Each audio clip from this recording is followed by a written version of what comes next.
भाभी, इस बार राखी पर भैया को जरूर भेज देना, लेकिन प्लीज वो पुरानी बाइक पर मत आना। यहाँ कॉलोनी में सब बड़े लोग रहते हैं, मेरी बहुत बेइज्जती होगी। फोन पर अपनी छोटी बहन रिद्धिमा की बात सुनकर अमित कुछ पल के लिए चुप रह गया। उसके हाथ अपने पुराने हेलमेट पर कस गए। सामने छोटी सी किराने की दुकान थी, जहाँ वह पिछले 3 महीनों से नौकरी कर रहा था।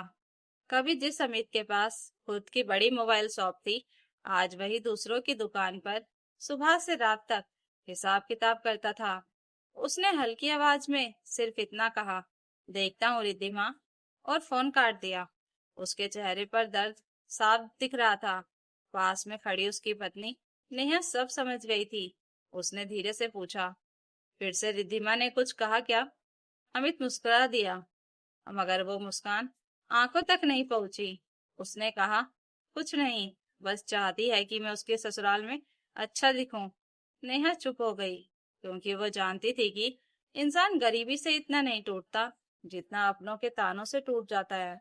अमित कभी पूरे मोहल्ले का सबसे कामयाब लड़का माना जाता था।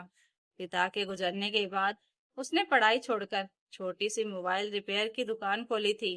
मेहनत इतनी की कि कुछ ही सालों में दुकान शोरूम बन गई। माँ का इलाज, बहन की पढ़ाई, उसकी शादी, सब कुछ अमित ने अकेले किया। यहाँ तक कि रिद्धिमा की शादी में उसने अपनी जमा पूंजी तक लगा दी, ताकि बहन को किसी चीज की कमी महसूस ना हो। लेकिन वक्त हमेशा एक जैसा नहीं रहता। पिछले साल अचानक बाजार में घाटा हुआ, पार्टनर पैसे लेकर भाग गया, और ऊपर से बैंक का कर्ज। धीरे धीरे दुकान बिक गई, कार चली गई, और आखिर में अमित को नौकरी करनी पड़ी। मगर उसने कभी शिकायत नहीं की। उसे भरोसा था कि मेहनत करने वाला इंसान फिर खड़ा हो जाता है। लेकिन जिस चीज ने उसे सबसे ज्यादा तोड़ा, वो थी लोगों की बदली हुई नजरें। राखी आने में सिर्फ 2 दिन बचे थे। घर में सन्नाटा था। माँ बार बार भगवान के सामने बैठकर प्रार्थना करती, और फिर अमित को देखकर आहें भरती। उन्हें अपने बेटे का दर्द अंदर से खाए जा रहा था। अगले दिन सुबह नेहा ने अपने गहनों का छोटा सा डिब्बा अमित के सामने रख दिया। अमित चौंक गया। ये क्या है? नेहा बोली, मेरी शादी के गहने हैं।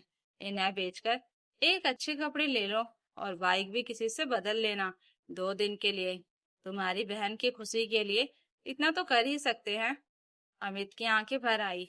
उसने डिब्बा वापस नेहा की तरफ बढ़ा दिया और कहा, नहीं नेहा, रिश्ते दिखावे से नहीं चलते।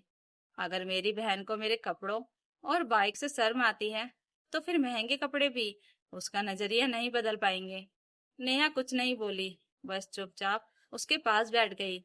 अगले दिन राखी थी। सुबह से ही माँ का मन घबराया हुआ था। उन्होंने अमित से कहा, बेटा, अगर मन नहीं है तो मत जा, मैं रिद्धिमा को समझा दूंगी। अमित ने हल्की मुस्कान के साथ कहा, नहीं मम्मी, बहन का घर है, जाना तो पड़ेगा। उसने अपनी साफ मगर साधारण शर्ट पहनी, पुरानी बाइक निकाली, और अकेले ही निकल पड़ा। रास्ते भर उसके कानों में रिद्धिमा की वही बात गूंजती रही, मेरी बेइज्जती हो जाएगी। रिद्धिमा का ससुराल शहर के सबसे पौष इलाके में था। बाहर बड़ी बड़ी गाड़ियां खड़ी थी। रोशनी और सजावट देखकर साफ लग रहा था कि घर में बड़ा फंक्शन है। अमित जैसे ही अपनी पुरानी बाइक से उतरा, गेट पर खड़े कुछ लोगों ने उसे ऊपर से नीचे तक देखा। किसी ने धीरे से कहा, लगता है लड़की का मायका इतना खास नहीं है। अमित ने सब सुन लिया, मगर चुप रहा। तभी रिद्धिमा बाहर आई। उसने अपने भाई को देखा, और उसके चेहरे का रंग उतर गया। वह जल्दी से उसके पास आई और धीमी आवाज में बोली, भैया, मैंने कहा था ना, कम से कम बाइक तो बदल लेते। अमित ने बहन की तरफ देखा। उस नजर में शिकायत नहीं थी, सिर्फ थकान थी। उसने मुस्कुराकर कहा, कोशिश की थी, मगर वक्त नहीं बदल पाया। रिद्धिमा कुछ कह पाती, उससे पहले अंदर से उसकी सास की आवाज आई, अरे रिद्धिमा, मेहमानों को बाहर ही खड़ा रखेगी क्या? सब अंदर चले गए। पूरे फंक्शन में अमित खुद को अजनबी महसूस करता रहा। लोग उससे ज्यादा बात नहीं कर रहे थे। कुछ लोग उसकी नौकरी और हालात के बारे में पूछकर ताने मार रहे थे। रिद्धिमा भी अपने अमीर रिश्तेदारों में व्यस्त थी। अमित चुपचाप एक कोने में बैठा रहा। तभी अचानक घर में अफरा तफरी मच गई। रिद्धिमा के ससुर जो एक बड़े बिजनेसमैन थे, अचानक सीढ़ियों से उतरते समय गिर पड़े। सब घबरा गए, कोई समझ नहीं पा रहा था क्या करे। उसी समय अमित भागकर उनके पास पहुंचा।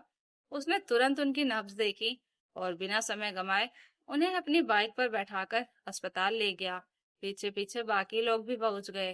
डॉक्टर ने कहा, अगर इन्हें 10 मिनट और देर हो जाती तो जान बचाना मुश्किल था।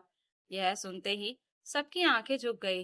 रिद्धिमा के ससुर ने होश में आते ही सबसे पहले अमित का हाथ पकड़ा और कहा, बेटा, आज तुमने साबित कर दिया कि इंसान की कीमत उसकी गाड़ी और कपड़ों से नहीं, उसके संस्कारों से होती है। पूरा परिवार चुप था। रिद्धिमा की आंखों से आंसू बहने लगे। उसे अपनी बातें याद आ रही थी। अस्पताल के बाहर वह अपने भाई के सामने खड़ी हुई और फूट फूट कर रोने लगी। भैया, मुझे माफ कर दो। मैं लोगों के दिखावे में इतनी अंधी हो गई कि आपका प्यार और त्याग भूल गई। जिस भाई ने मेरी हर खुशी के लिए अपनी जिंदगी लगा दी, आज उसी से शर्म आने लगी थी मुझे।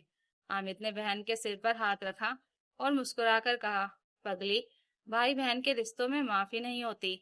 यह सुनकर रिद्धिमा और जोर से रो पड़ी।